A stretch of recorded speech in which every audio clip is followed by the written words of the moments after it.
Has been sitting idle for several months due to economic problems, possibly, or sickness, where a pilot hasn't had the opportunity to go fly. It's always a good idea to start off with a good wash job and a good wax job.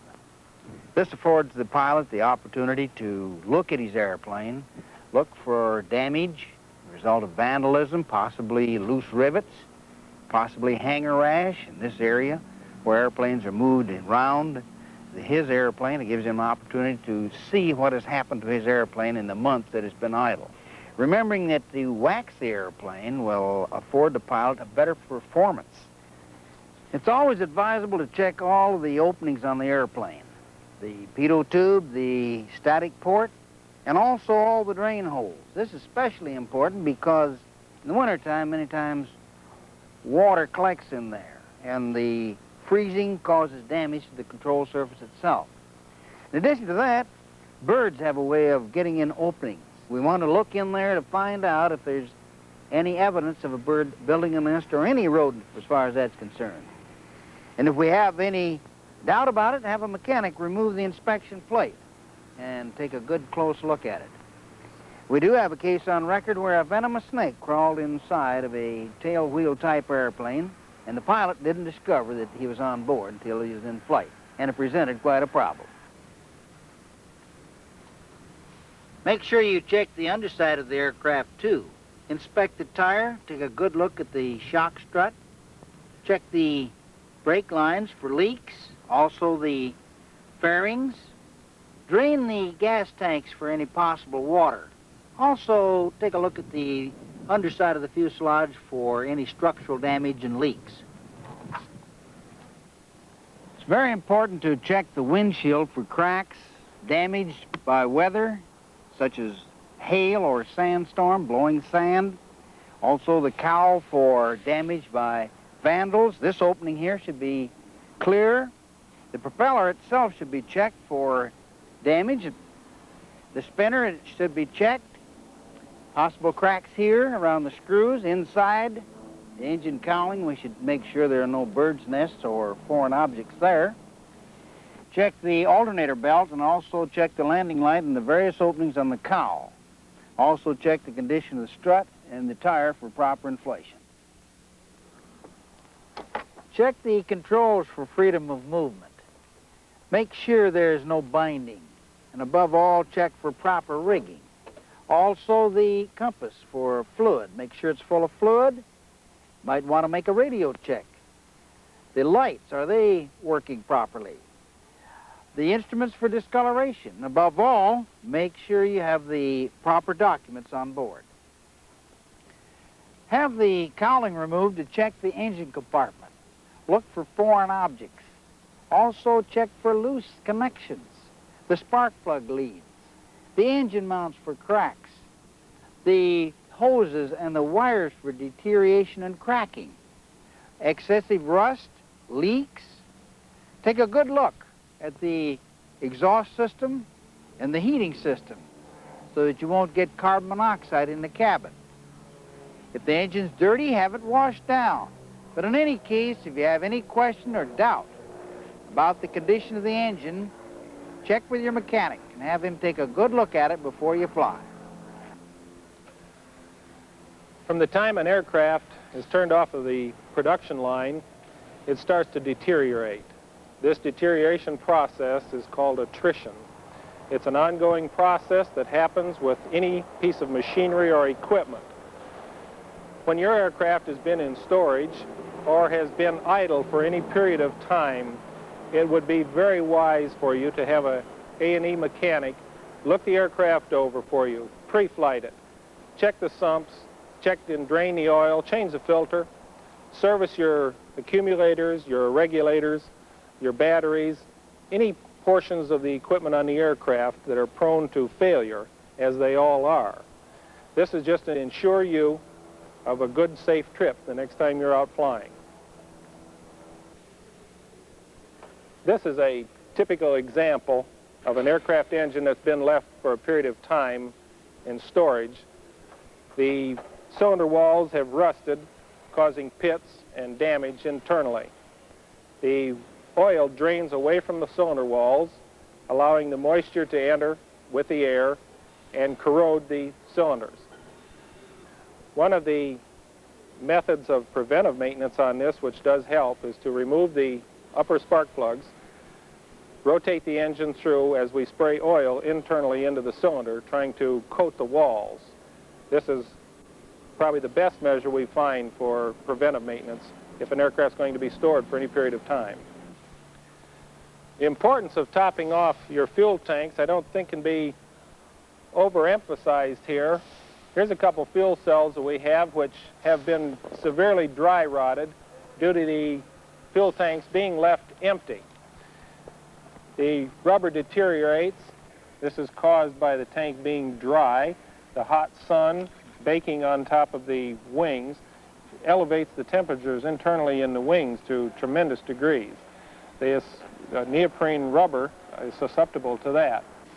Therefore, it is important that we keep fuel in these fuel tanks. If the aircraft is going to remain idle for any period of time, I would suggest that you fill the fuel tanks, keep them topped off. This keeps the moisture out of the tanks, and also lubricates the cells and keeps them pliable. If you haven't flown for an appreciable length of time, it is imperative that you go out and get a check ride. At least go through minimum control speeds, stalls, and takeoff and landings. You're operating in an unforgiving environment, quite unlike driving a car where you can be off for a while and get back into the swing of things without any difficulty. How long has it been since you've flown, Hector? Oh, Lois, I haven't flown for quite a while now. We have had a few recent new rules and regulations come into effect, and you have probably reviewed them.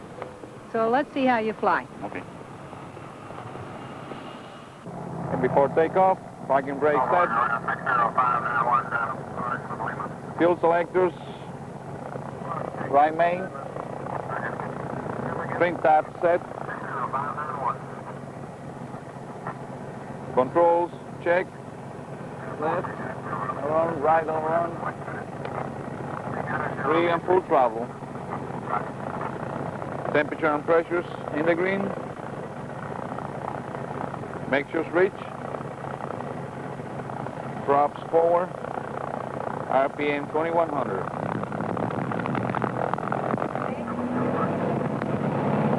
Magneto check. Left. Hold. Right. Hold.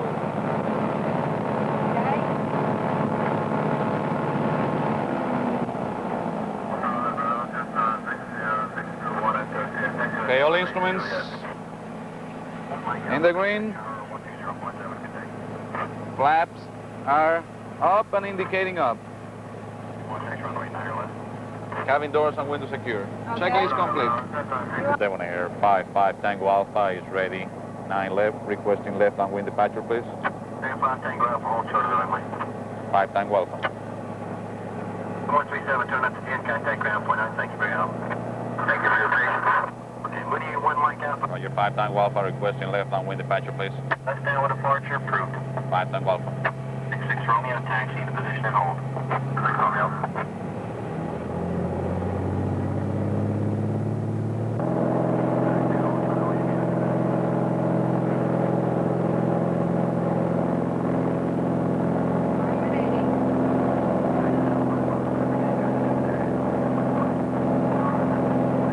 Positive airplane, gear up. Gear up.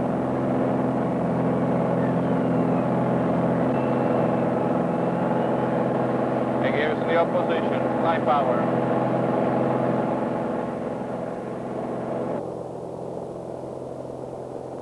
Okay, Lois, we're gonna do now slow flight. Reduce the power till you hear the horn. Just faintly beeping. With the power back. Maintain the heading and altitude. Slow down to minimum controllable airspeed. Okay. Keep it straight ahead. I'm watching for traffic. Okay, when you get near the bottom of the green arc, then turn a little bit. Okay. That's it. That's a stall warning. That's fine. Let's go back to cruise now. Very gently. Just bring it right on back to cruise. Okay, we're going to do a clearing turn to the right. All right. 90 degrees. There's a little airplane down below us, but... Okay, I can see that traffic. Okay, what kind of a stall you want? We're going to lower the gear and the flap. Okay, we're gear speed. Landing gear down.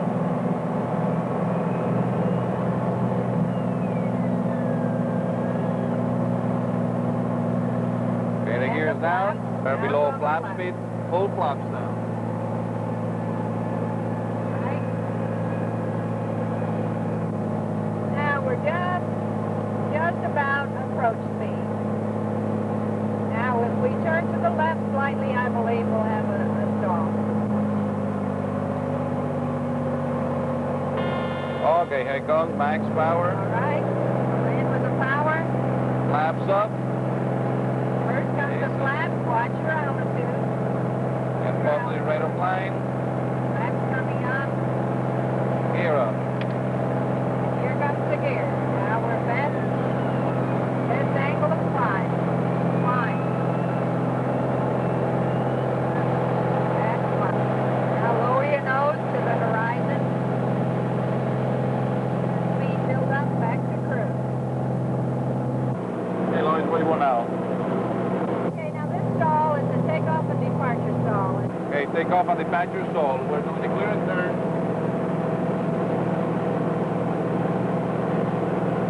While we're slowing down, the area is cleared to the left. We're clearance turn to the right. So here we are going to slow down to take off speed.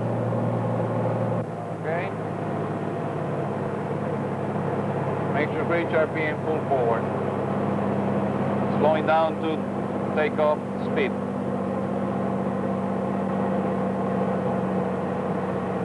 Okay, take off speed. Okay, here we go. Okay, now start your turn. Okay, max power.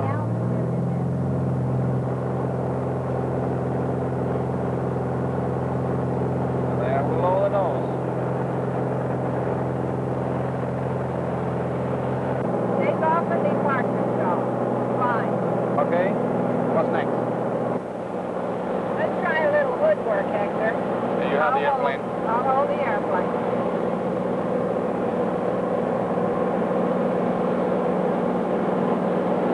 Okay, I got the airplane. Okay, Hector, let's do a descending turn to the left.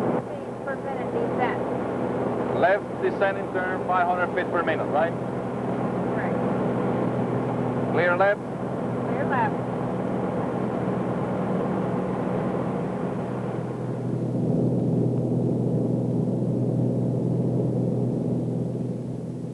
After your hood work, make enough takeoffs and landings until you and your instructor are confident you are back in top form. If you are one of the many pilots who sit out the cold winter months, be especially conscious of the weather when it warms up again. Springtime is a time of transition and change. This applies to flying weather as well as to other things that begin to take place. As the sun begins to climb higher up in the sky during the spring months, we notice that the jet stream begins to shift northward, the storm track begins to shift northward, the temperature inversions that we have been observing during the winter months begin to dissipate. It becomes quite evident that the air becomes more unstable and that the winds become a lot windier. The effect of this temperature contrast is to make more squall lines than are ordinarily seen during the winter and summer months. The squall lines and fronts that may accompany them move much more rapidly at that time of the year than at other times of the year. So pilots should be alert for rapidly developing cumulonimbus type clouds that would herald the development of thunderstorm activity, and of course this means turbulent weather and everything that goes with it. Pilots should be aware of rapidly changing conditions during the springtime, and it is suggested that you keep in constant touch with the services that are providing weather information, such as the FAA flight service stations, and the National Weather Service.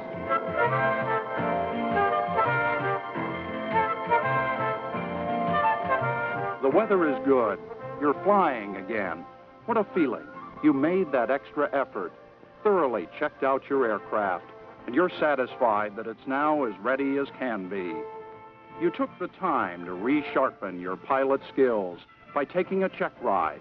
You now fly with reawakened confidence.